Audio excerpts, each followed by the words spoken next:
still trying to determine exactly what happened at both the airport and the subway stop.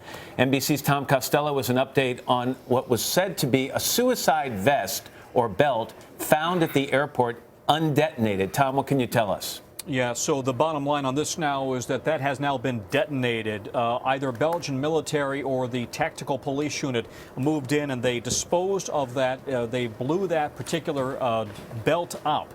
They believe that was an unexploded belt that was perhaps belonging to a suicide bomber who might have gotten away, and so they have been looking for that potential suicide bomber as well. And by the way, there was also talk of potentially a Kalashnikov or more around one or more of the suspects there on the ground in the airport. 11 now thought to have died in the airport, 20 at Maalbeek, which is the EC or EU stop, the metro stop near the European Union. By the way, not to be confused with Molenbeek, which is that neighborhood where these ISIS sympathizers were living. Two different metro stops completely, Molenbeek versus Maalbeek. Also, we can tell you that surgeons continue to report horrific injuries suffered by individuals, reporting deep shrapnel and nail wounds, and several of them reporting also amputations have had to occur.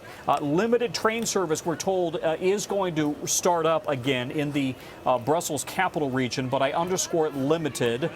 The schools still on lockdown.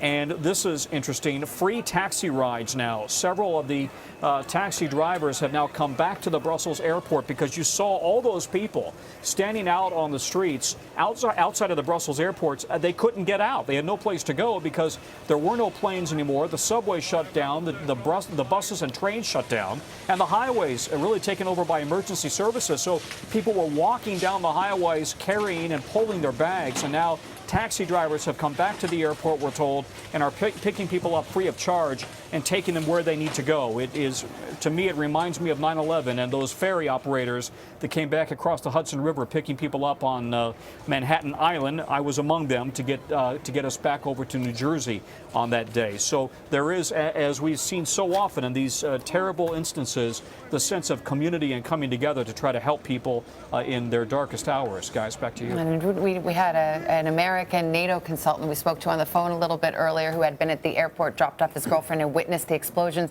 And he actually had taken another fellow American from Ohio before that point, a stranger, and said, come with me, come to my house. You have nowhere else to go. So if there's any silver lining, it is always that there's humanity in the midst of all of this. Tom, thank you very much. And it interests me that Tom says the Belgian law enforcement has detonated that belt that they found at the airport, believed to have been an undetonated suicide belt. I guess they have to do that because those things are unstable and could cause harm to anyone working in that area in terms of a police or first responder.